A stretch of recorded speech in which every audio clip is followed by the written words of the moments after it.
Les jours s'enchaînent au procès et avec eux, les rescapés et les familles endeuillées des attentats du 13 novembre. Depuis 2 semaines, tous racontent cette soirée d'horreur sous autant de prismes qu'il y a eu de victimes. Je viens régulièrement, je viens 3 fois par semaine, j'en reviens même pas moi-même. Au début, je me dis je viendrai pas. Je m'étais même dit je viendrai pas au témoignage des victimes des autres attentats parce que j'ai déjà assez de mal avec le mien, pas rajouter de la misère à la misère, et en fin de compte, pas du tout, quoi. J'ai vu tellement des gens dignes, d'une force, des trucs émouvants. Des visages qui se froissent, des âmes qui s'effondrent. Au moindre signe, ces psychologues en chasuble bleu proposent leur assistance, canalisent la violence qui émerge des débats.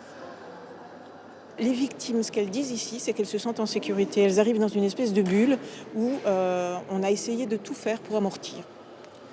Préserver les victimes. De fait, après ce premier mois, un profond différend subsiste. Fallait-il montrer les images des massacres ? 90 morts et des centaines de blessés. Pour le Bataclan, la cour d'assises s'y est refusée. La Cour a pris en compte le fait que lors du procès des attentats de janvier, les personnes qui assistaient à l'audience ont été extrêmement choquées par la diffusion d'images de scènes de crime, notamment la scène de crime de Charlie.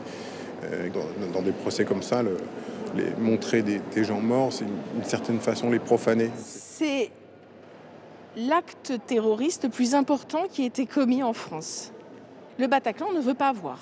Je pense que si on ne veut pas les montrer, c'est vraiment dans le cadre d'une surprotection. Parce que je parle de surprotection des victimes. Autre dilemme, comment répondre à la double injonction d'un procès qui se tient avant tout pour juger 20 accusés et d'une audience éminemment cathartique.